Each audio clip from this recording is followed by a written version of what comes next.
할머니, 정말 죄송합니다. 40년이나 늦었어요. 눈 내린 달동네 마당 한복판에서 한 남자가 무릎을 꿇었습니다. 정장 바지가 젖고 더러워지는 것도 신경 쓰지 않은 채 고개를 깊이 숙였어요. 그 남자는 바로 대한민국 최대 기업 한일그룹의 회장이었습니다. 만석이구나. 폐지 줍는 할머니가 떨리는 손으로 그의 얼굴을 어루만졌어요. 하지만 이 감동적인 재회의 배경에는 한 청년의 절박한 희생이 숨어 있었습니다. 면접에 떨어진 줄 알았던 그가 어떻게 거대한 운명의 실을 연결시켰을까요? 오늘의 사연 시작합니다. 새벽 5시 서울 하늘에서 하얀 눈송이들이 쉴 새 없이 쏟아져 내렸습니다. 강동수가 살고 있는 옥탑방 창문이 거센 바람에 덜컹덜컹 흔들렸어요. 동수는 책상 위에 올려놓은 구두를 들여다보며 한숨을 내쉬었습니다. 신발 밑창이 반쯤 떨어져서 입이 벌어진 모양이었어요. 야, 이것만 좀 버텨줘라. 오늘까지는 꼭 같이 가야 된다. 동수가 강력 접착제 뚜껑을 열며 중얼거렸습니다. 책상 한쪽에는 한일그룹 최종 면접 수험표가 놓여 있었어요. 그 옆에는 빨간 글씨로 쓰인 퇴거 예고 통지서가 겹쳐져 있었습니다. 동수는 접착제를 신발에 조심스럽게 발랐어요. 아버지, 오늘은 진짜 해낼게요. 더 이상 바닥은 없다고 했잖아요. 오늘은 꼭 붙어서 이 집부터 살릴게요. 동수가 책상 뒤편 영정사진을 바라보며 말했습니다.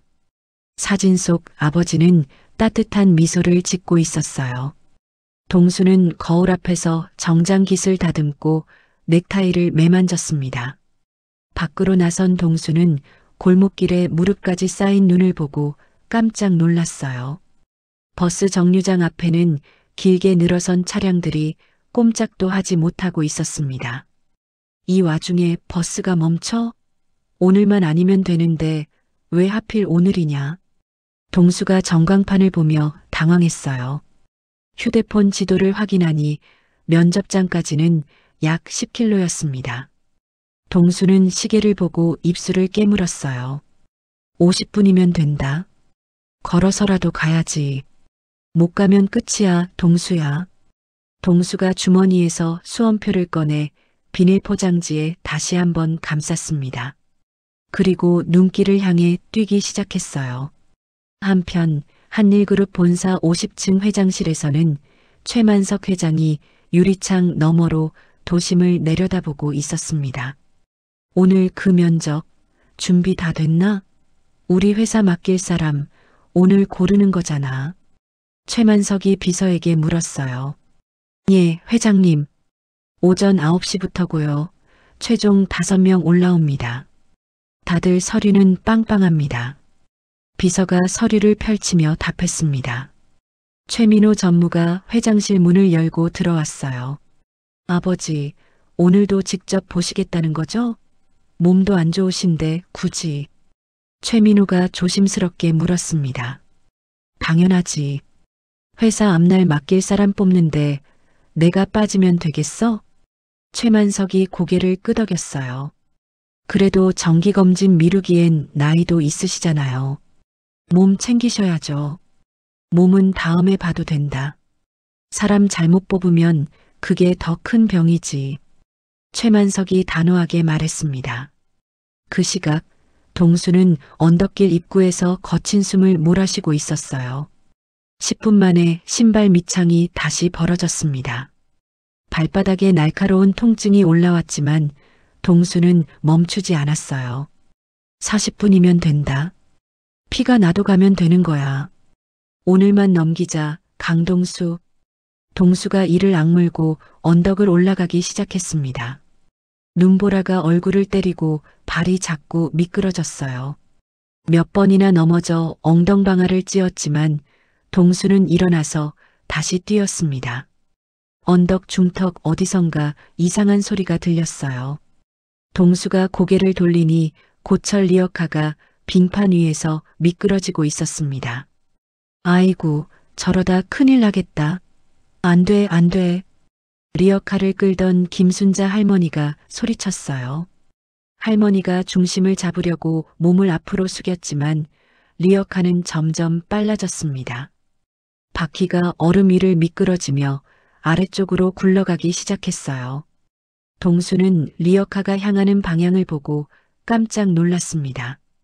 길 아래쪽에서 초등학생 둘이 눈을 밟으며 천천히 내려오고 있었어요. 야, 거기 애들. 비켜. 큰일 난다. 동수가 소리치며 손목시계를 확인했습니다. 면접까지 35분 남았어요. 리어카와 아이들 사이의 거리는 점점 좁혀지고 있었습니다. 동수는 잠깐 멈춰서서 생각했어요. 지금 가면 면접에 늦을 수도 있었습니다. 하지만 아이들이 다칠 수도 있었어요. 에이, 면접이 뭐야. 사람부터 살리고 보자. 동수가 몸을 돌려 언덕 아래로 전력 질주했습니다. 리어카가 속도를 올리자 동수는 몸을 낮추고 앞으로 뛰어들었어요. 쾅!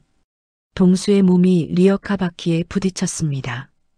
충격으로 동수는 빙판 위로 넘어지며 대굴대굴 굴렀어요. 정강이가 날카롭게 긁히면서 바지가 찢어졌습니다. 아저씨, 괜찮아요. 아이들이 겁에 질린 목소리로 외쳤어요. 리어카는 동수의 몸에 걸려 멈췄습니다. 동수는 아픈 다리를 부여잡고 일어났어요. 정강이에서 선명한 상처가 생기며 피가 흘러나왔습니다. 야, 안 다쳤지? 무릎, 팔 한번 보여줘봐. 동수가 아이들에게 물었어요. 네, 우리 괜찮아요. 근데 아저씨 다리 피나요. 많이 아픈 거 아니에요? 한 아이가 걱정스럽게 물었습니다. 아저씨는 안 죽는다. 너희 둘이 더 조심해서 내려가. 오늘 길 미끄럽다. 동수가 아픈 다리로 걸어가며 말했습니다. 김순자 할머니가 두 손을 짚고 기어와 동수 곁에 왔어요. 세상에, 피가 철철 나잖아. 이걸 어쩌나. 내가 죄인이네. 내가 죄인이야. 순자가 동수의 다리를 살펴보며 안타까워했습니다. 할머니, 전 진짜 괜찮아요. 애들 안 다친 게 100번 나아요. 이 정도는 참을 만해요. 동수가 미소를 지으며 말했어요. 순자는 외투 안쪽에서 낡은 천보자기를 꺼냈습니다. 보자기 안에는 오래된 검은 만년필이 들어있었어요. 젊은이, 나한텐 이거밖에 없다. 나 돈은 없지만 이건 오래 간직한 거다.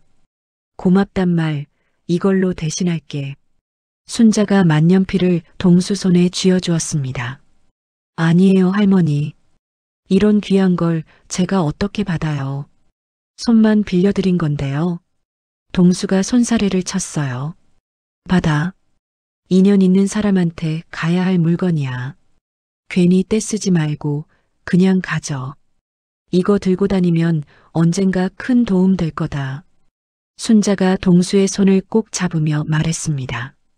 동수는 만년필을 재킷 안주머니에 깊숙이 넣었어요. 그리고 할머니를 안전한 곳까지 부축해드린 뒤 다시 언덕을 올랐습니다. 동수는 시계를 보며 뛰기 시작했어요. 이제 25분밖에 남지 않았습니다. 찢어진 바지 사이로 상처가 쓰라렸지만 동수는 포기하지 않았어요. 저 건물만 들어가면 된다. 버티자. 한 번만 더 버티자. 동수가 한일그룹 건물을 보며 마지막 힘을 냈습니다. 동수는 아픈 다리를 끌며 한일그룹 본사 앞에 도착했습니다. 거대한 유리 건물이 눈발 사이로 우뚝 솟아 있었어요. 동수는 흙탕물이 묻은 외투를 털고 로비 입구로 다가갔습니다. 잠깐만요. 손님, 어디로 가시는 겁니까? 보안요원 2명이 동수 앞을 막아섰어요. 한 명은 동수의 찢어진 바지를 위아래로 훑어봤습니다. 저 오늘 최종 면접 보러 왔습니다. 지원자예요. 동수가 비닐에 싼 수험표를 꺼내 보여줬어요. 지금 이 꼴로요? 이게 면접 보러 온 복장이라고요? 보안팀장이 코웃음을 치며 말했습니다. 오는 길에 사고가 좀 났습니다. 그래도 겨우겨우 시간 맞춰온 겁니다. 진짜 지원자 맞아요. 동수가 간절한 목소리로 말했어요. 규정상 이 상태로는 그냥 못 드립니다. 신분증부터 확인해야 합니다. 보안팀장이 딱딱한 말투로 요구했습니다. 동수는 주머니에서 신분증을 꺼냈어요. 그런데 수험표에 피가 묻어 있는 걸 보고 보안 요원들이 얼굴을 찌푸렸습니다. 이게 수험표가 맞긴 맞습니까? 피범벅인데요. 보안 요원 중 한 명이 의심스럽게 물었어요. 진짜입니다. 번호랑 이름 다 조회해 보세요. 시간 없어서 그렇지 다 나올 겁니다. 동수가 답답해하며 말했습니다. 그때 로비를 지나던 한 남자가 이상한 분위기를 느끼고 가까이 다가왔어요. 저기, 여기 무슨 문제 생긴 겁니까? 인사팀 김 대리가 물었습니다. 면접 보러 왔다고는 하는데 꼴이 이래서요. 저희도 난감합니다. 보안팀장이 말끝을 흐렸어요. 김 대리는 동수의 수험표를 자세히 살펴봤습니다. 수험 번호와 이름을 확인하고 시간표를 뒤져봤어요. 아, 여기 있네요. 강동수 씨 맞습니다. 최종 면접자 명단에 있어요. 김 대리가 고개를 끄덕이며 말했습니다. 네, 제가 강동수입니다. 고맙습니다. 동수가 안도하며 대답했어요. 근데 벌써 시작 시간에서 10분 넘었습니다. 지금 아주 아슬아슬해요. 김 대리가 시계를 보며 말했습니다. 10분이요? 아, 큰일 났다. 동수의 얼굴이 하얗게 질렸어요. 보안팀장님, 화물 승강기라도 열어주세요. 저분 지금 한 초라도 아깝습니다. 김 대리가 보안팀장에게 말했습니다. 규정상 직원 아니면 화물 승강기 사용 못하게 돼 있어서요. 지금은 예외로 하죠. 제가 책임지겠습니다. 김 대리가 단호하게 말했어요. 보안팀장은 무전기를 꺼내 들었습니다. 15층, 면접 지원자 1명 화물 승강기로 올립니다. 출입허가 부탁합니다. 고맙습니다. 정말 감사합니다. 덕분에 살았습니다. 동수가 김 대리에게 깊이 인사했어요. 얼른 올라가세요. 제가 더 붙잡으면 진짜 못 들어갑니다. 김 대리가 동수의 등을 떠밀며 말했습니다. 엘리베이터 안에서 동수는 거울을 보고 깜짝 놀랐어요. 얼굴에 흙이 묻어 있고 머리가 흐트러져 있었습니다. 동수는 손으로 흙을 털어내고 넥타이를 다시 맞췄어요. 제발요, 이 꼴만 보고 판단하지 마시고 제가 준비한 것만이라도 보게 해주세요. 동수가 속으로 간절히 빌었습니다. 15층에 도착해 문이 열리자 복도에서 대기하던 지원자들이 동수를 쳐다봤어요. 한 명은 코를 막으며 뒤로 물러섰습니다. 어머, 쟤봐.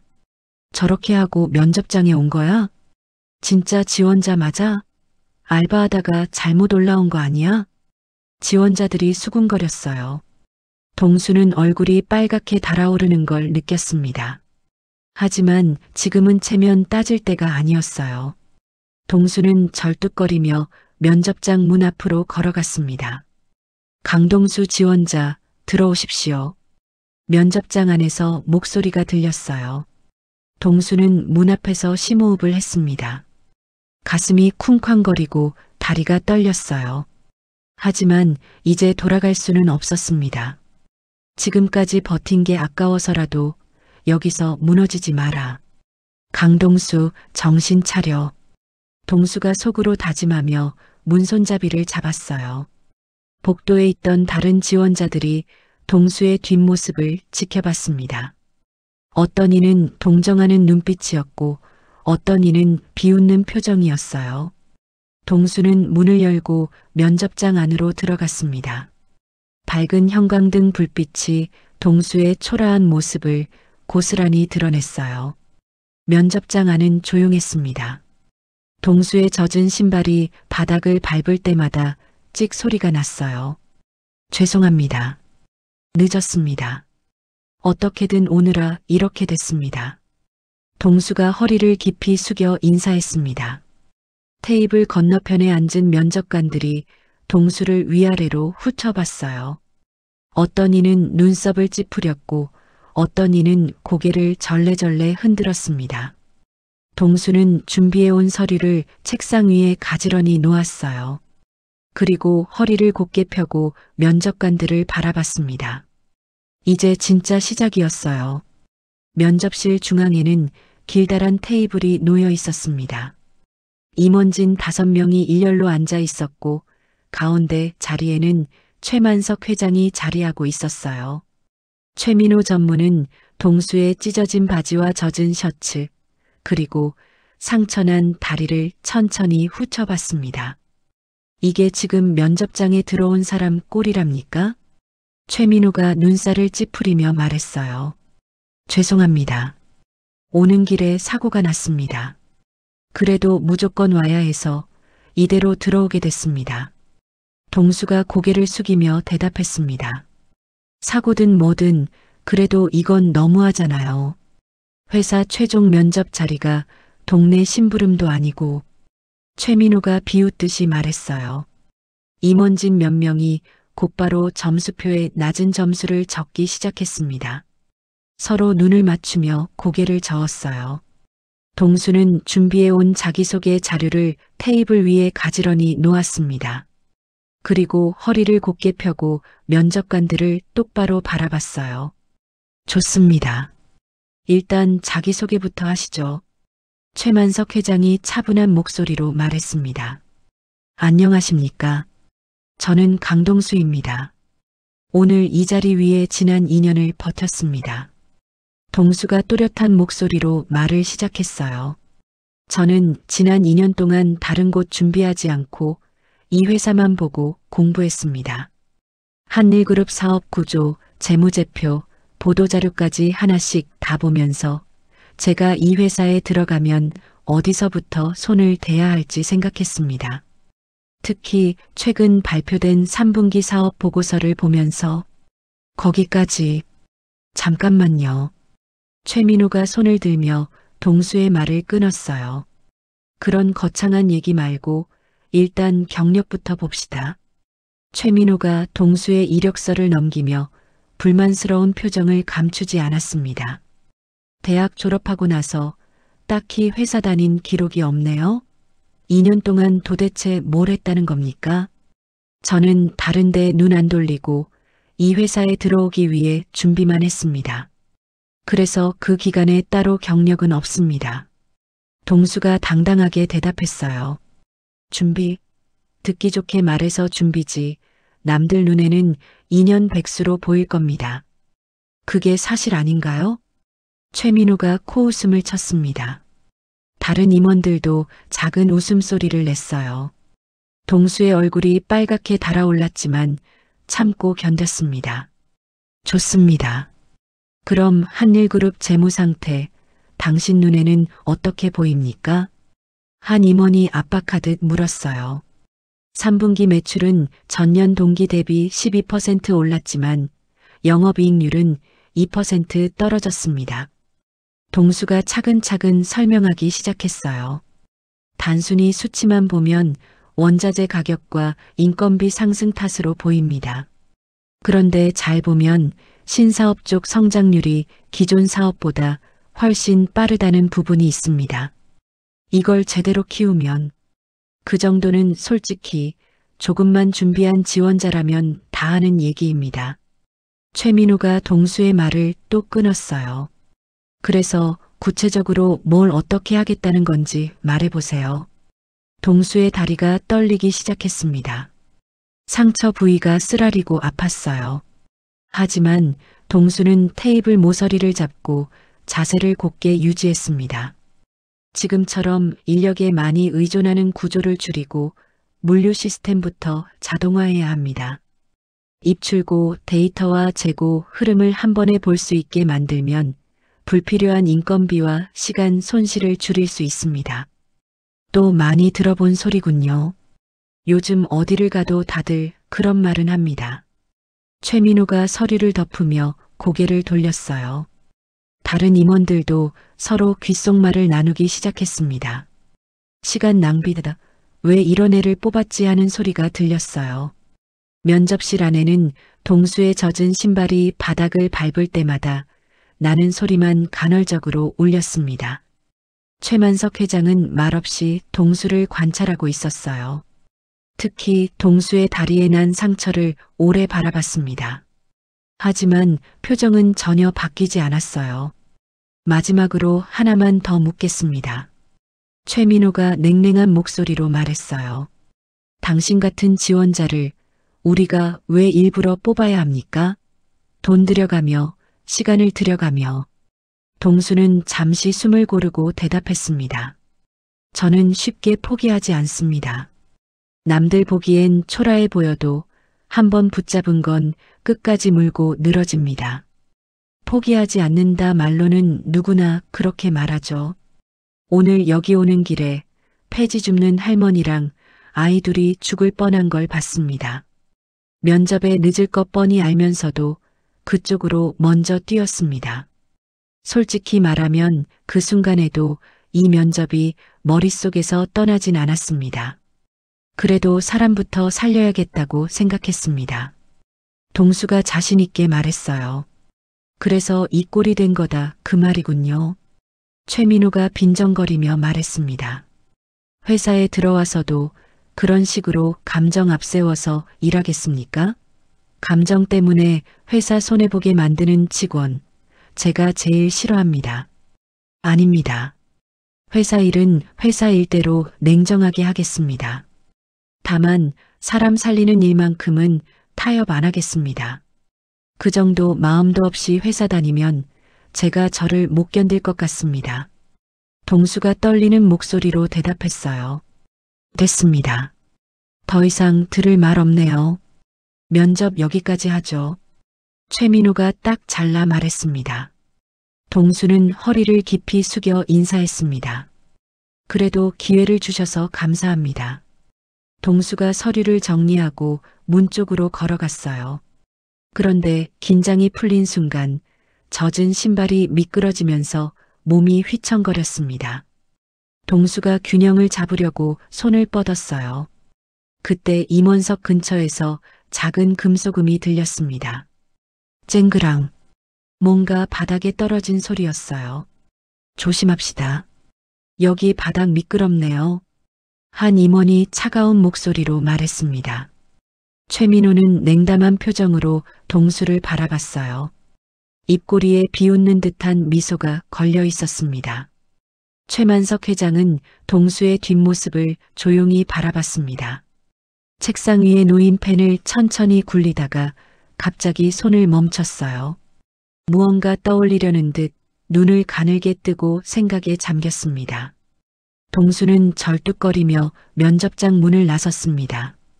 복도로 나오자 다리의 아픔이 더 심해졌어요. 하지만 동수는 이를 악물고 걸음을 계속했습니다. S와 1984. 복도 난간 아래에서 동수는 다친 다리를 살펴봤습니다. 바지가 찢어진 틈으로 보이는 상처에서 피가 계속 흘러나왔어요. 동수는 아픔에 얼굴을 찡그리며 벽에 손을 짚고 서 있었습니다. 아이고 이거 제대로 다쳤네. 그래도 울 시간 없다. 강동수. 동수가 작은 신음을 흘렸어요. 그때 주머니 안에서 뭔가 떨어질 뻔했습니다. 동수는 서둘러 순자 할머니가 준 만년필을 꺼내 상태를 확인했어요. 다행히 상처는 없어 보였습니다. 그냥 면접 한 번 망하면 끝인 줄 알았는데 일이 하나만 꼬이는 게 아니네. 동수가 만년필을 손바닥에 올려놓고 한숨을 쉬었어요. 그때 청소 직원이 걸레와 물통을 들고 복도를 지나가다가 동수를 발견했습니다. 거기서 뭐 하십니까? 복도 한가운데 앉아서 그러면 제가 일을 못해요.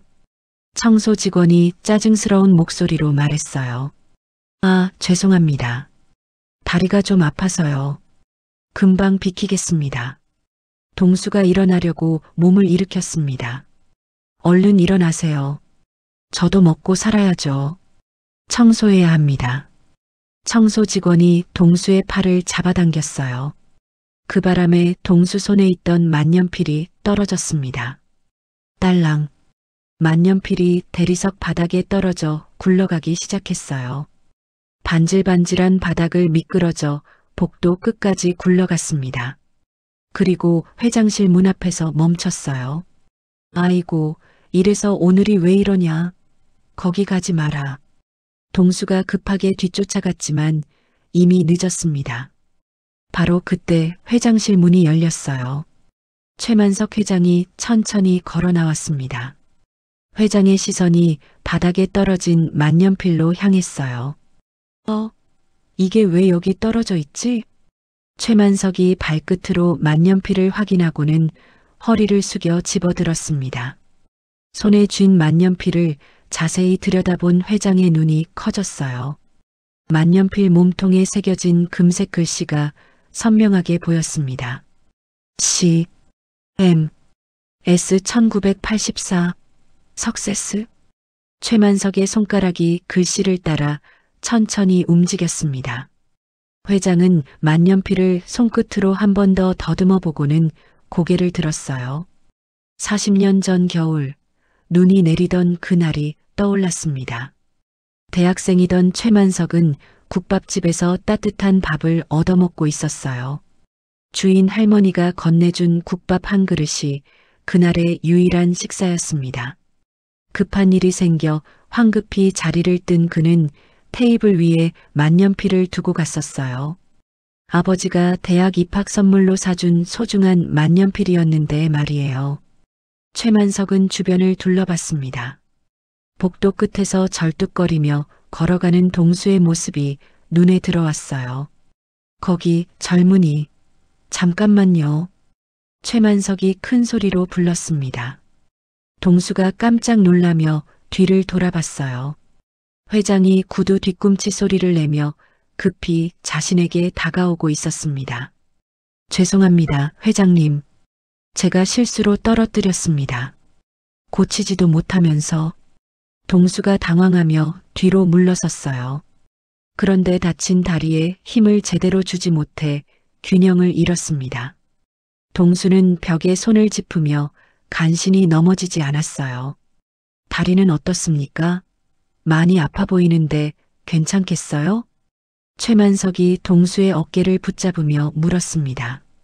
예, 좀 욱신거리긴 하는데 버틸만 합니다. 민폐 끼쳐서 죄송합니다. 동수가 고개를 끄덕였어요.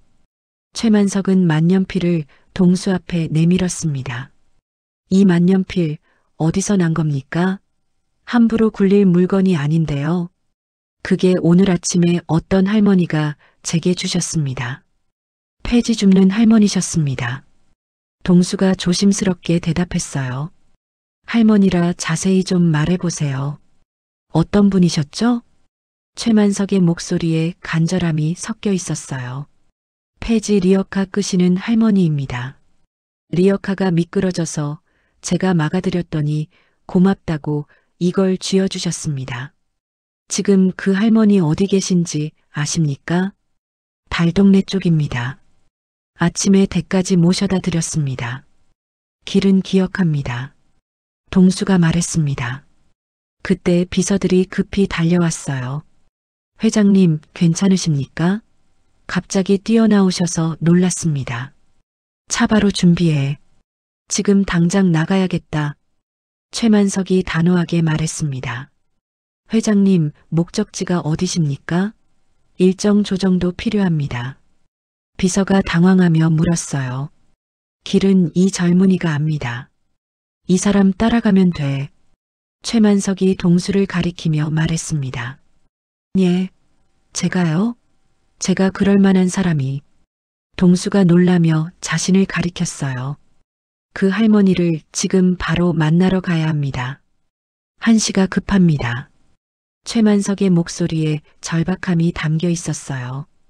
회장님, 오후 일정이 꽉 차 있습니다. 전부 조율해야 되는데요. 전부 취소해. 오늘은 그분에게 가는 게 제일 중요하다. 최만석이 비서의 말을 끊었습니다. 동수는 상황을 이해할 수가 없었어요. 갑자기 회장이 왜 순자 할머니를 찾겠다는 건지 모르겠었습니다. 뭐해? 아직도 안 움직여? 차 바로 대. 최만석이 재촉했어요. 예, 바로 준비하겠습니다. 비서가 급히 뛰어가며 무전기를 꺼냈습니다. 1번 차량, 지하 1층으로 바로 올라오세요. 회장님, 긴급 출동입니다. 몇 분 뒤 검은 벤츠가 지하 주차장에서 올라왔어요. 운전기사가 뛰어내려 문을 열었습니다. 회장님, 여기로 타십시오. 최만석이 동수에게 말했어요. 제가 이 차를 타도 되는 겁니까? 신발도 이 꼴인데. 동수가 얼떨떨하게 물었습니다. 쓸데없는 소리 말고 얼른 타요. 시간 아까워요. 동수는 영문도 모른 채 차에 올라탔어요. 최만석도 뒤따라 탑승했습니다. 어디로 모시면 되겠습니까? 운전기사가 백미러로 동수를 쳐다봤어요. 달동네 쪽인데 정확한 주소까진 모르겠습니다. 그래도 근처까지 안내는 할 수 있어요. 동수가 머뭇거리며 말했습니다. 괜찮습니다. 아는 데까지만 알려주면 됩니다. 나머지는 내가 찾겠습니다. 최만석이 간절하게 부탁했어요. 차가 출발하자 최만석은 만년필을 꼭 쥐고 창밖을 바라봤습니다. 40년 만에 찾은 실마리였어요. 그 할머니가 정말 그때 그분일까 하는 생각에 가슴이 두근거렸습니다.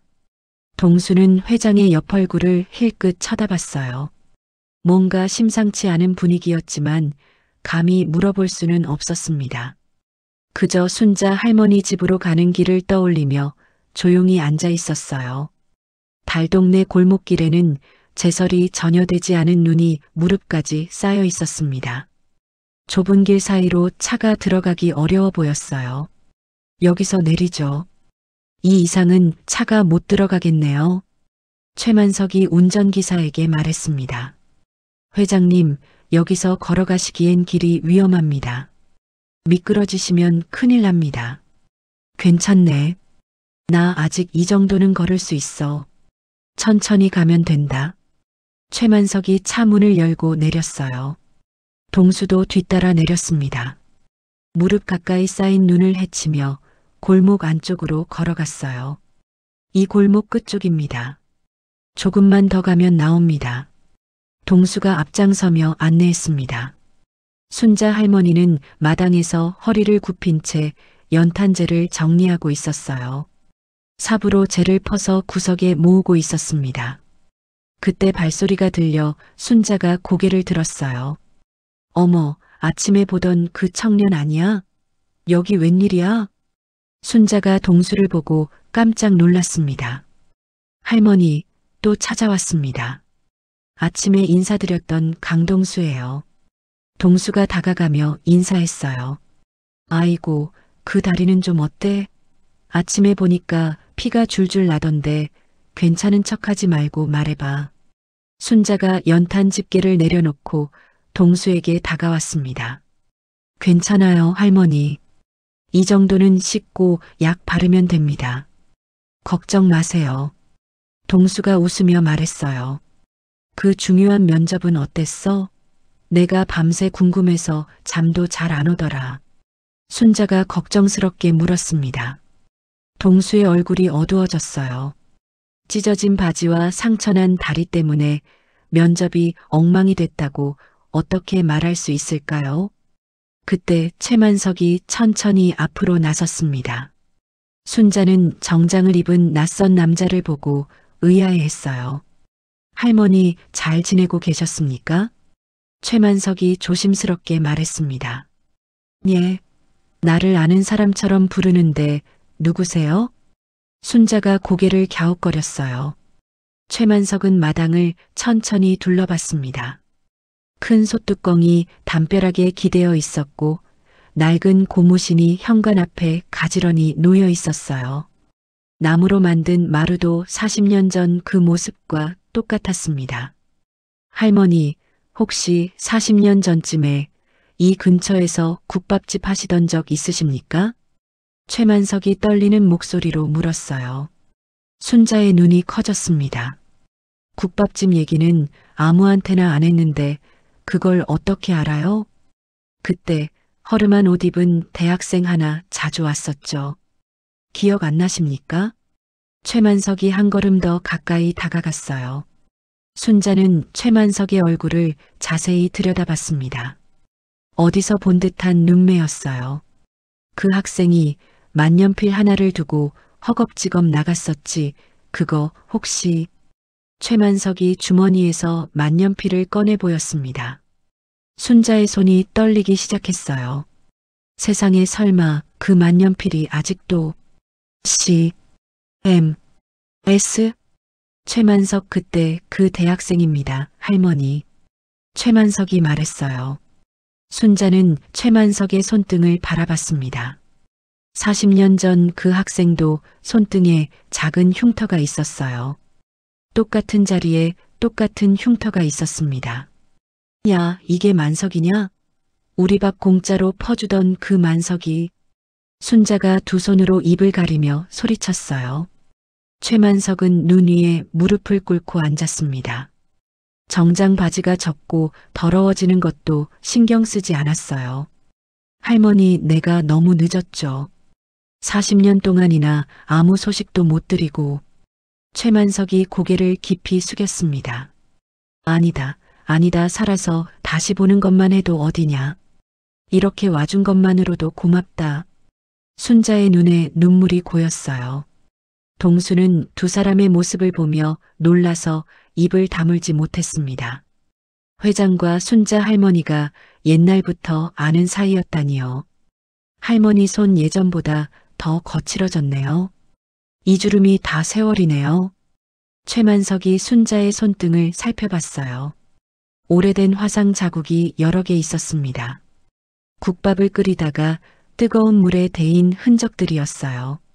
이 손으로 얼마나 끓였습니까? 국밥을. 나 같은 사람 먹이느라 고생 많이 하셨죠, 할머니. 최만석이 순자의 손을 두 손으로 감쌌습니다. 이젠 다 옛날 얘기다, 만석아. 늙으면 이런 손 하나쯤은 있는 거야. 순자가 눈물을 닦으며 말했어요. 그때 할머니가 주신 국밥 한 그릇 덕에 내가 겨울 몇 번을 버텼는지 모릅니다. 그 은혜를 이렇게 오래 안고만 살았네요. 그게 뭐 대수라고. 배고픈 학생 하나 밥 말아준 게 전부인데 그걸 아직도 기억하고 있냐? 순자가 손사래를 쳤어요. 이제부터는 제가 할머니 모시겠습니다. 더는 이 추운 집에서 혼자 고생하시면 안 됩니다. 최만석이 간절하게 말했습니다. 그게 무슨 말이냐? 나는 여기서 평생 살았어. 이 동네가 내 집이지. 아닙니다. 40년 동안 마음에 빚지고 산 게 오늘도 이렇게 무릎 꿇게 만듭니다. 이제라도 갚게 해주십시오. 동수는 마당 입구에서 조용히 이 장면을 지켜봤습니다. 두 사람 사이에 흐르는 깊은 정을 느낄 수 있었어요. 근데 이 청년은 어떻게 알고 같이 온 거야? 아침에 잠깐 본 것 같은데. 순자가 동수를 가리키며 물었습니다. 오늘 아침 할머니 리어카 막다가 다리까지 다친 청년입니다. 이 사람이 아니었으면 난 할머니 못 찾았을 겁니다. 최만석이 동수를 바라보며 말했어요. 그랬구나. 괜히 착한 일은 돌아온다는 소리가 있는 게 아니구나. 젊은이 고맙네. 순자가 동수에게 미소를 지었습니다. 최만석은 마당 한가운데서 순자와 오래 시선을 나눴어요. 40년의 세월이 한순간에 사라지는 느낌이었습니다. 그때 비서들이 골목 입구에서 기다리고 있는 게 보였어요. 최만석이 손짓으로 불렀습니다. 저기 할머니 집 정리 좀 도와. 이사 준비부터 해야지. 회장님, 이렇게 갑자기 이사까지. 말이 길어지면 또 늦는다. 서둘러. 비서들이 급히 마당으로 들어왔어요. 그리고 강동수 씨. 최만석이 동수를 불렀습니다. 내일부터 우리 회사 기획실로 출근하세요. 더는 면접이니 뭐니 필요 없습니다. 예, 그게 무슨 말씀이십니까? 저는 아까 떨어진 줄 알고 합격입니다. 오늘 일 전부 포함해서 받습니다. 축하합니다. 동수는 꿈을 꾸는 기분이었어요. 아침에 절망적이었던 면접이 이런 결과로 바뀔 줄 누가 상상했을까요? 며칠 뒤 동수는 한일그룹 기획실 신입사원 명찰을 달고 출근했습니다. 순자 할머니는 최만석 회장의 자택 별채로 이사했어요. 오랜 고생으로 상한 몸을 치료받으며 편안한 생활을 시작했습니다. 작은 만년필 하나가 만들어낸 기적이었어요. 최민호 전무는 회장실 앞을 지나가며 문틈을 힐끗 봤습니다. 오늘도 문이 꽁꽁 닫혀 있었어요. 요즘 최만석 회장은 하루 종일 회장실에만 있었습니다. 또 하루 종일 문 잠그고 앉아 계시네. 저러다 회사 돌아가는 꼴도 모르지. 최민호가 혀를 차며 중얼거렸어요. 전무실로 돌아온 최민호는 홍보팀장에게 전화를 걸었습니다. 지금 바로 내 방으로 올라와. 변명 들을 시간 없다. 예, 전무님. 금방 가겠습니다. 30분 후 홍보팀장이 전무실 문을 두드렸어요. 들어와. 최민호가 딱딱한 목소리로 말했습니다. 전무님 부르셔서 왔습니다. 홍보팀장이 조심스럽게 들어왔어요. 앉지. 오늘 얘기 좀 길 거야. 최민호가 소파를 가리켰습니다. 기획실에 새로 들어온 신입 있지? 강동수? 네, 알고 있습니다. 요즘 회사 안에서 말 많습니다. 그자 과거 기록 좀 싹 끌어와. 좋은 것 말고 구린 냄새 나는 것들로. 최민호가 차갑게 말했어요. 어떤 종류 말씀이신지 인사기록 쪽입니까? 은행빚, 카드값 연체, 신용불량, 이런 거 전부. 흠되는 건 싹 다. 홍보팀장의 눈이 커졌습니다. 그런 것까지 뒤져야 합니까? 쓸데없는 소리 말고 시키는 대로 해. 속도만 내면 돼. 최민호가 소리를 질렀어요. 알겠습니다. 최대한 빨리 알아보겠습니다. 홍보팀장이 고개를 숙였습니다. 그리고 요즘 회장님이 집에 모셔놓은 그 할머니 있지? 그분도 싹 조사해. 병원 기록까지. 그건 너무 심한 거 아닙니까? 가족도 아닌 분을. 지금 회사가 엉뚱한데 휘둘리고 있어. 누군가는 브레이크를 잡아야지. 나는 그렇게 본다. 최민호가 주먹을 쾅 내리쳤어요. 이틀 후 홍보팀장이 두꺼운 파일을 들고 전무실에 왔습니다. 전무님 말씀하신 자료 정리했습니다. 어디 보자. 뭐가 나오나? 최민호가 파일을 받아들었어요. 강동수는 2년 전에 학자금 대출 연체한 기록이 있습니다. 그리고 그 김순자 할머니는 그래, 이름이 김순자야? 예. 병원 기록에 5년 전 치매 초기 진단으로 되어 있습니다. 최민호의 입꼬리가 올라갔습니다. 좋다. 딱 원하는 그림이네. 이제 이걸 기사 한 방으로 터뜨리면 되겠군. 기사요? 언론 쪽으로 내시겠다는 겁니까? 우리가 직접 나서면 티나니까 바깥 홍보대행사 쓰자. 뒤는 내가 책임진다. 홍보팀장은 불안한 표정을 지었어요. 전무님, 이건 회사 이미지에도 위험합니다. 나중에 문제되면 내일까지 끝내. 말 안 통하게 만들지 말고. 최민호가 파일을 홍보팀장에게 던졌습니다. 다음 날 아침 동수는 평소처럼 회사에 출근하려고 지하철역을 나섰어요. 그런데 한일그룹 건물 앞에 사람들이 잔뜩 모여 있었습니다. 저기 나온다. 사진 찍어, 빨리. 누군가 소리쳤어요. 갑자기 기자들이 동수를 에워쌌습니다. 카메라 플래시가 번쩍번쩍 터졌어요. 강동수 씨 맞습니까? 여기 좀 봐주세요.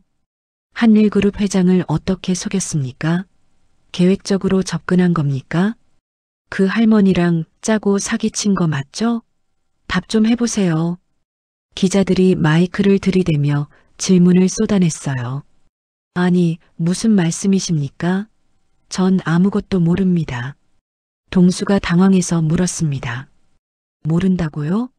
오늘 아침 기사 안 보셨습니까? 한 기자가 휴대폰을 동수 앞에 들이댔어요. 화면에는 충격적인 제목이 떠 있었습니다. 대기업 회장 홀린 제비족 사기단, 정체 드러나. 동수는 기사 내용을 읽고 얼굴이 하얗게 질렸어요. 자신과 순자 할머니가 사기꾼으로 묘사되어 있었습니다. 이건 완전 거짓말입니다. 하나도 사실이 아닙니다. 동수가 소리쳤어요. 그럼 학자금 대출 연체한 기록은요? 그것도 거짓입니까? 그 할머니 치매 진단도 다 거짓말이라는 겁니까? 기자들이 계속 추궁했습니다. 동수는 기자들을 뚫고 간신히 건물 안으로 들어갔어요. 하지만 로비에서도 사람들의 시선이 따가웠습니다. 제가 그 뉴스에 나온 그 사람이라더라. 회장님을 어떻게 그리 휘어잡았대? 세상 무섭다 진짜. 직원들이 수군거리는 소리가 들렸어요. 엘리베이터를 타고 기획실로 올라가니 더 충격적인 광경이 기다리고 있었습니다. 게시판에 큰 종이가 붙어 있었어요. 기획실 무능 신입 퇴출 요구서. 동수는 다리에 힘이 빠져 주저앉을 뻔했습니다. 그 시각 최만석 회장의 자택에서는 순자 할머니가 TV를 보고 있었어요.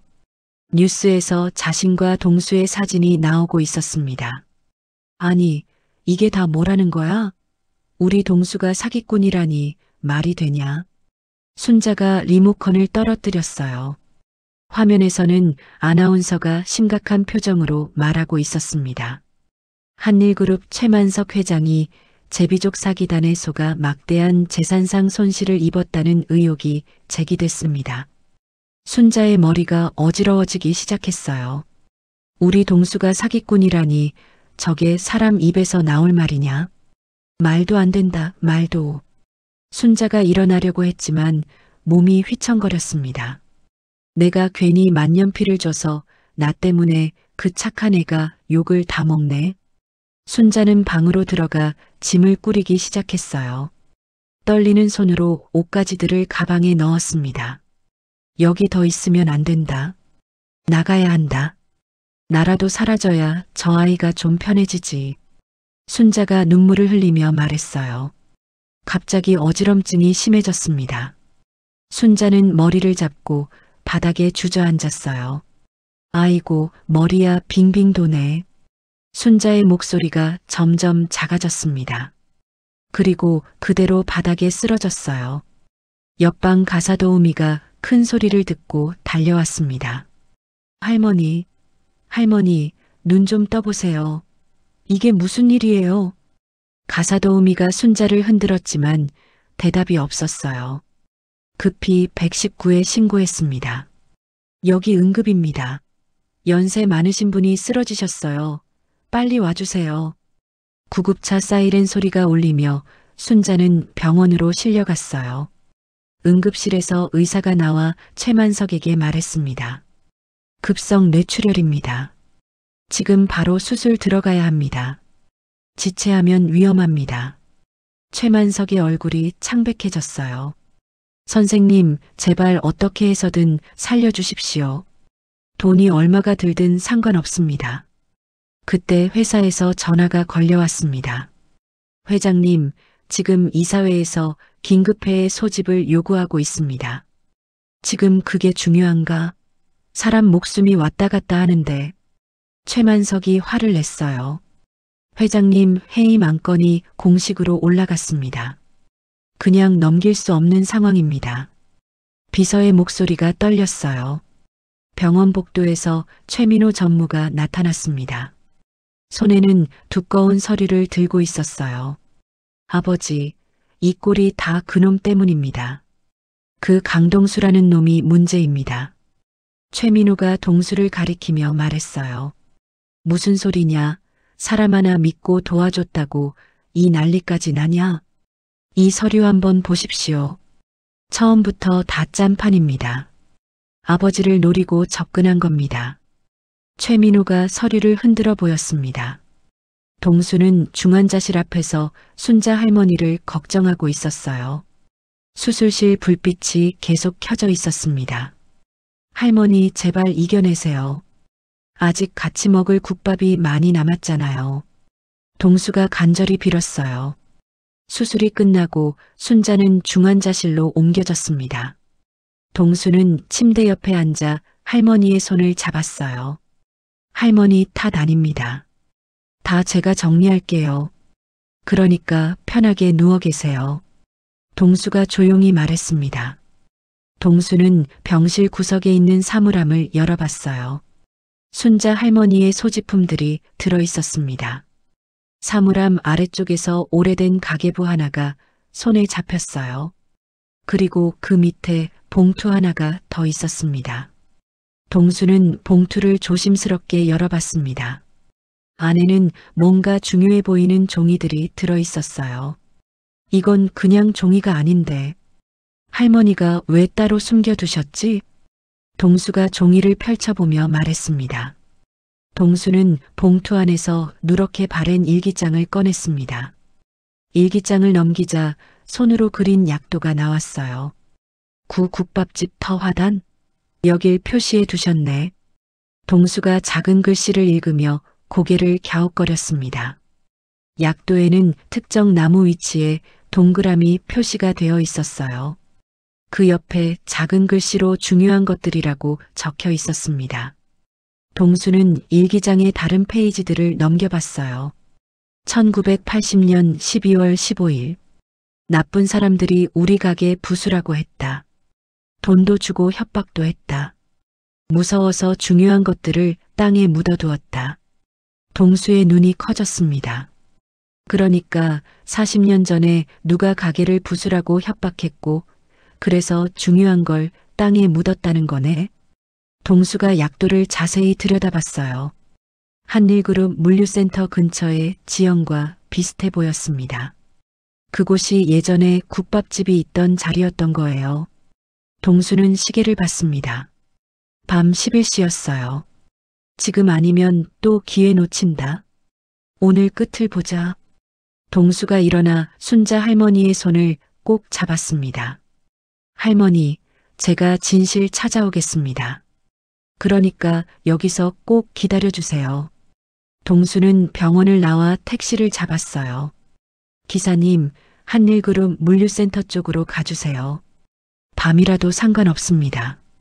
이 늦은 시간에 거길요? 보통 때는 안 가는 데인데. 기사가 이상하게 여겨 물었어요. 급한 일이 생겨서요. 부탁드립니다. 30분 후 동수는 물류센터 근처에 내렸습니다. 주변은 깜깜했고 사람의 인기척이 없었어요. 동수는 약도를 휴대폰 손전등으로 비춰가며 화단을 찾았습니다. 여기 나무 위치가 딱 맞네. 여기가 맞는 것 같다. 동수가 큰 나무 아래에 쪼그려 앉았어요. 약도에 표시된 위치와 정확히 일치했습니다. 동수는 주변을 둘러보고 경비동 불빛이 보이지 않는 걸 확인했어요. 여기까지 왔으면 끝장을 봐야지. 파보자. 동수는 장갑을 끼고 손으로 흙을 파기 시작했습니다. 삽이 없어서 떨어진 나뭇가지를 주워와 흙을 파냈어요. 1시간 정도 파자 뭔가 딱딱한 게 손에 걸렸습니다. 손에 뭐가 걸린다 맞구나 있다. 동수가 더 깊이 파자 플라스틱 용기가 나왔어요. 김치통만 한 크기였습니다. 용기는 비닐에 여러 겹으로 쌓여 있었어요. 동수는 조심스럽게 비닐을 벗겼습니다. 용기 안에는 습기 방지제와 함께 낡은 노트들이 들어 있었어요. 이 정도로 싸둔 거면 아무거나 아니야. 도대체 뭘 이렇게 숨겨둔 거지? 동수가 노트 중 하나를 펼쳤습니다. 비자금 관리 장부라고 표지에 적혀 있었어요. 장부를 넘기자 놀라운 내용이 나왔습니다. 최민호의 이름으로 된 거래 내역들이 빼곡히 적혀 있었어요. 재개발 폭력 사주비 500만 원 언론, 매수비 300만 원 공무원 로비비 800만 원. 동수의 손이 떨렸습니다. 다른 문서에는 최민호의 도장이 찍힌 지시서도 있었어요. 주민들을 내보내기 위해 필요한 모든 수단을 써라. 동수는 휴대폰으로 모든 페이지를 사진으로 찍었습니다. 그리고 원본 서류 몇 장을 별도로 챙겼어요. 이제야 제대로 싸울 무기가 생겼다. 숨지 말고 정면으로 가보자. 동수가 이를 악물며 말했습니다. 이틀 후 한일그룹 본사 대회의실에서 임시 주주총회가 열렸어요. 최민호 전무가 단상에 올라서 마이크를 잡았습니다. 오늘 왜 여기 모였는지 이미 다들 아실 겁니다. 주주들이 조용히 최민호를 바라봤어요. 지금부터 최만석 회장의 해임안을 올리겠습니다. 사기꾼들에게 휘말려 회사에 큰 손해를 끼쳤기 때문입니다. 그때 회의실 문이 열렸어요. 동수가 흙 묻은 파일을 들고 들어왔습니다. 잠깐만 기다려 주십시오. 이 회의 그냥 진행하면 안 됩니다. 동수가 큰 소리로 외쳤어요. 넌 누구냐? 여기가 동네 사랑방인 줄 아느냐? 감히 이 자리로 들어와? 최민호가 화를 내며 소리쳤습니다. 저는 강동수입니다. 오늘 신문과 뉴스에서 사기꾼이라고 욕을 먹은 그 사람입니다. 동수가 단상으로 걸어갔어요. 지금 당장 나가. 경비는 뭐해? 안 끌어내리고. 최민호가 보안 요원들을 부르려 했습니다. 잠깐만 제 말 한 번만 들어주십시오. 누가 진짜 회사 돈을 빼먹었는지 지금 여기서 보여드리겠습니다. 동수가 파일을 단상 위에 올렸어요. 그때 최만석 회장의 비서가 경찰 2명과 함께 들어왔습니다. 미리 신고를 해둔 상태였어요. 그게 대체 뭐요? 또 새로운 쇼라도 하겠다는 겁니까? 한 주주가 궁금해하며 물었습니다. 여기 있는 건 40년 전부터 지금까지 이어진 최민호 전무님의 범죄 기록입니다. 동수가 비자금 장부를 펼쳤어요. 재개발한다고 폭력배를 고용한 내역, 공무원에게 돈 건넨 내역, 언론 돈 주고 입 막은 내역 전부 적혀 있습니다. 주주들이 웅성거리기 시작했습니다. 저건 전부 조작이다. 엉뚱한 놈이 써온 종이에 불과해. 최민호가 몸을 앞으로 숙이며 소리쳤어요. 그렇다면 이것도 조작입니까? 동수가 최민호의 도장이 찍힌 지시서를 들어 올렸습니다. 주주들이 서류를 돌려보며 확인했어요. 인감이 분명히 일치했습니다. 아니, 이게 어떻게 여기서 나온 거야? 40년 전 거 아닌가? 이렇게 오래된 일이 왜 지금 터지는 거야? 주주들이 수군거렸어요. 당시 국밥집 하시던 김순자 할머니가 이 모든 걸 눈으로 보셨습니다. 그래서 위험을 감수하고 직접 증거를 숨겨두신 겁니다. 동수가 설명했습니다. 그 할머니는 사기꾼이 아닙니다. 오히려 최민호 전무의 범죄를 몸으로 기억하고 있는 살아있는 증인이었습니다. 경찰이 최민호에게 다가갔습니다. 최민호 씨, 비자금 조성과 공무원 뇌물 공여 등의 혐의로 체포하겠습니다. 더 하실 말씀은 경찰서에서 하시죠. 안 돼. 이건 다 짜고 친 고스톱이야. 나를 모함하는 거라고. 최민호가 발버둥쳤지만 소용없었어요. 주주들 사이에서 박수가 터져 나왔습니다. 결국 진실은 못 숨기네. 속이 다 시원하다. 회장님을 의심했던 거 정말 죄송합니다. 우리가 다 잘못 생각했네요. 최만석 회장이 단상에 올라왔어요. 여러분, 먼저 제가 사과드리겠습니다. 제가 사람을 더 잘 살폈어야 했는데 그걸 못했습니다. 그날 저녁 인터넷 뉴스는 완전히 바뀌었어요. 한일그룹 전무 40년간 숨겨온 범죄 드러나 제비족 사기단은 조작, 진짜 범인 따로 있어. 동수의 휴대폰에 사과 전화가 빗발쳤습니다. 기자들, 동료들, 모든 사람들이 미안하다고 했어요. 이틀 후 병원에서 순자 할머니가 눈을 떴습니다. 할머니, 눈 뜨셨어요? 저 동수예요. 동수가 할머니의 손을 꼭 잡았어요. 동수야, 너는 안 다쳤냐? 얼굴 좀 보자. 순자가 약한 목소리로 물었습니다. 네, 전 괜찮아요. 이제 다 정리됐습니다. 다 할머니 덕분이에요. 내가 뭘 했다고 그래. 늙은이가 한 건 숨기고 견딘 것뿐인데. 할머니가 그때 무서워도 끝까지 숨겨둔 증거 덕분에 진실을 세상에 꺼낼 수 있었습니다. 최만석 회장도 병실로 들어왔어요. 할머니, 평생 짊어지고 사신 짐을 이제 내려놓으셔도 됩니다. 정말 고생 많으셨습니다. 만서가 이제야 마음이 좀 놓인다. 내가 여기까지 와줬구나. 순자가 미소를 지으며 말했습니다. 세 사람은 병실에서 오랫동안 이야기를 나눴어요. 40년의 억울함이 드디어 풀린 순간이었습니다. 1년 후 한일그룹 본사 50층 회의실에서 동수는 두꺼운 보고서를 펼쳐놓고 있었습니다. 올해 3분기 실적이 회사 창립 이후 제일 좋은 성적을 냈습니다. 동수가 자신 있게 발표했어요. 신사업 부문 매출은 작년 같은 기간보다 45% 늘었습니다. 그리고 디지털 전환 덕분에 운영비도 20% 줄였습니다. 임원들이 고개를 끄덕이며 박수를 쳤어요. 강 본부장, 수고 많았습니다. 이 정도면 박수 받아야죠. 최만석 회장이 미소를 지으며 말했습니다. 동수는 가슴에 달린 명찰을 내려다봤어요. 기획본부장 강동수. 1년 전만 해도 상상할 수 없었던 일이었습니다. 그 시각 서울구치소 독방에서 최민호가 작은 TV를 보고 있었어요. 한일그룹이 창립 이후 최대 실적을 발표했습니다. 뉴스 앵커가 말하고 있었어요. 화면에는 동수가 기자들 앞에서 브리핑하는 모습이 나왔습니다. 이번 성과는 저 혼자 한 것이 아닙니다. 전 직원 한 사람 한 사람 덕분입니다. 동수가 카메라를 향해 말했어요.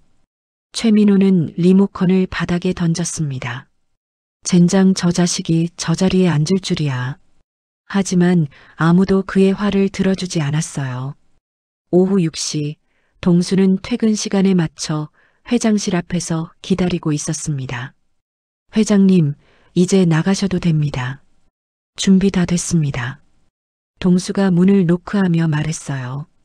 들어오게. 최만석이 대답했습니다. 회장실 안에는 순자 할머니가 지팡이를 짚고 서 있었어요.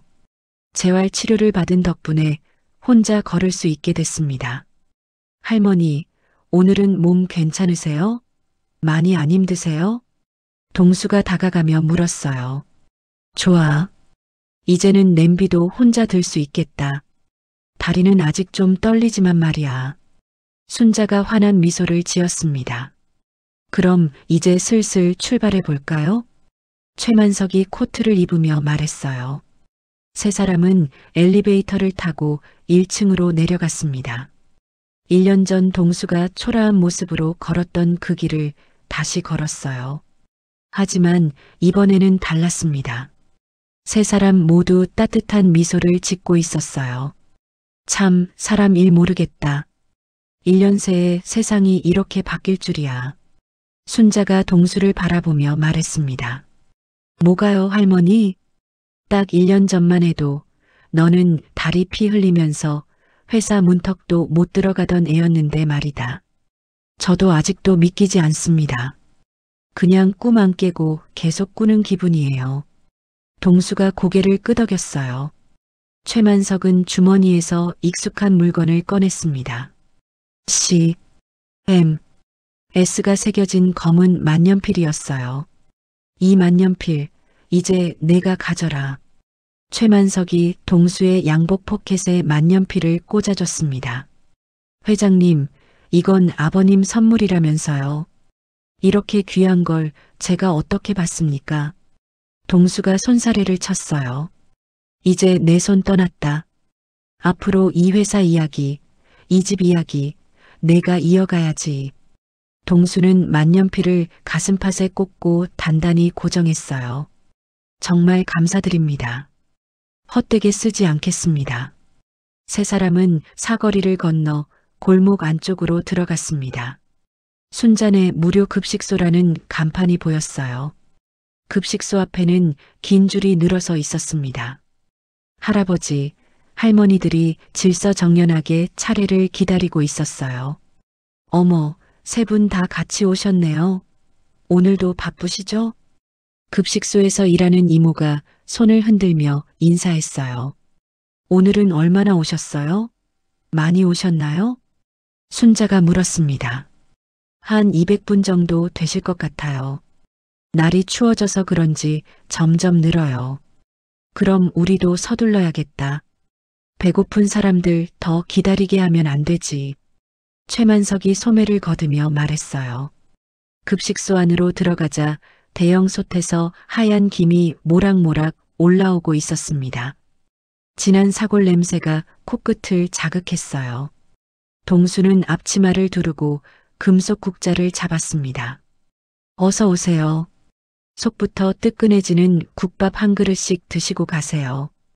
동수가 밝은 목소리로 말하며 국물을 떠서 그릇에 담았어요.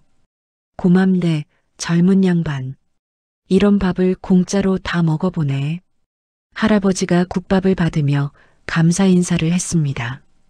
최만석은 조리대에서 반찬 용기를 정리하고 있었어요. 김치, 깍두기, 콩나물 무침을 예쁘게 담았습니다. 회장님이 직접 담그시니까 이상하게 반찬도 더 맛있는 것 같아요.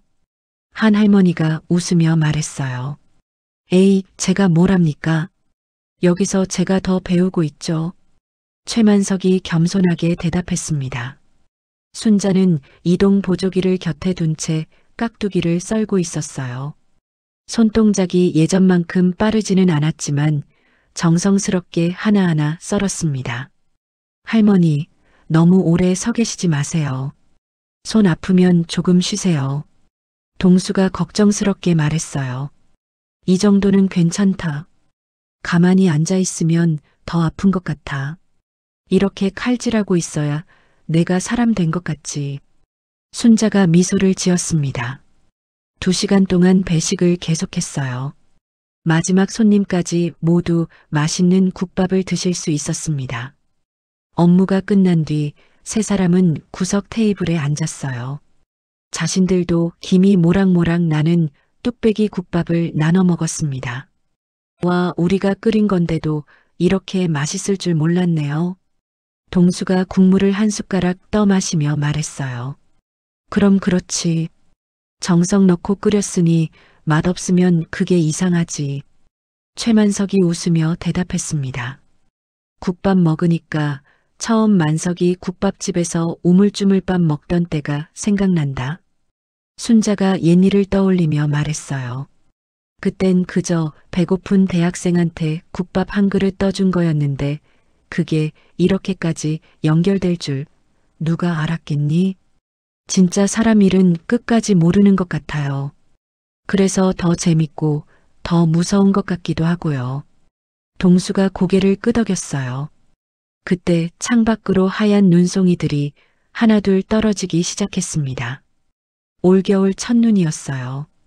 어머, 또 눈 온다. 작년 생각난다. 동수야. 최만석이 창을 바라보며 말했어요. 딱 1년 전에 내가 이 꼴로 비틀비틀 오던 날도 눈이 이렇게 왔었죠. 동수가 그때를 떠올리며 말했습니다. 그땐 이 추운 길 혼자였는데 이제는 이렇게 둘이나 제 옆을 지켜주네요. 가족이 생긴 거죠. 그래, 이제 우리는 남이 아니다. 피는 안 섞였어도 가족이지. 순자가 두 사람의 손을 꽉 잡았어요. 최만석도 동수의 어깨에 손을 올렸습니다. 앞으로도 서로 놓지 말고 같이 가자. 아픈 날이 와도 좋은 날이 와도 네, 끝까지 같이 가겠습니다. 동수가 진심을 담아 대답했어요. 벽면에는 세 사람이 함께 찍은 가족 사진이 걸려 있었습니다. 중간에 순자 할머니가 있고 양옆에 최만석과 동수가 서 있는 사진이었어요. 급식소 안에는 따뜻한 조명이 켜져 있었고 뚝배기에서 올라오는 김이 천천히 퍼져나갔어요. 창밖의 첫눈과 어우러져 더없이 평화로운 풍경이었습니다. 할머니, 동수가 순자를 불렀어요. 왜 동수야? 그때 만년필 안 주셨으면 전 아직도 어딘가에서 헤매고 있었을 겁니다. 할머니가 제 인생 돌려놨습니다. 아니야. 물건이 사람 인생 바꾸는 게 아니야. 내가 착한 마음으로 달린 덕분에 하늘이 도와준 거지. 순자가 동수의 뺨을 살며시 어루만져 줬어요. 사람은 결국 마음 하나야. 돈이 있든 자리가 높든 마음이 삐뚤어지면 다 소용없어. 착한 마음 잃지 말고 살아라. 동수는 가슴이 따뜻해지는 걸 느꼈습니다. 정말 소중한 것이 무엇인지 깨달았어요. 우리 셋 다 지금 이 마음 그대로 가자. 나중에 늙어서도 후회 없게. 최만석이 말했습니다. 네. 욕심이 생겨도 오늘 이 밥상과 이 말을 잊지 않겠습니다. 동수가 약속했어요. 세 사람은 창밖에 눈을 바라보며 조용히 국밥을 마저 먹었습니다. 따뜻한 국물이 몸과 마음을 모두 녹여줬어요. 이제 정말 모든 것이 제자리를 찾은 것 같았습니다. 과거의 상처는 치유됐고 새로운 희망이 시작됐어요. 첫눈이 내리는 저녁, 가장 따뜻한 국밥 한 그릇과 함께 그들의 새로운 이야기가 계속되고 있었습니다. 눈 내리는 겨울날, 한 청년의 선한 마음이 만들어낸 기적 같은 이야기였습니다. 강동수는 면접에 늦을 위험을 무릅쓰고 할머니와 아이들을 구했습니다.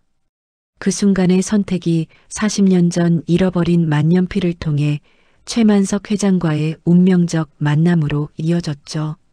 때로는 우리가 손해를 볼 것 같은 선택이 오히려 더 큰 행복을 가져다 줍니다. 동수의 이야기가 바로 그런 증거가 아닐까요? 김순자 할머니가 40년간 지켜온 작은 은혜, 최만석 회장이 평생 갚고 싶어 했던 빚, 그리고 동수의 따뜻한 마음이 만나 진정한 가족을 이루었습니다. 혈연이 아니어도 진심으로 서로를 아끼는 마음이 있다면 그것이 바로 진짜 가족이 아닐까 생각해 봅니다. 세상이 각박해 보일 때도 있지만 여전히 선한 마음들이 서로를 찾아 만나고 있다는 걸 믿어봅니다. 이야기를 끝까지 들어주신 분이 계시다면 잘 들었다고 댓글 하나만 남겨주세요. 감사합니다.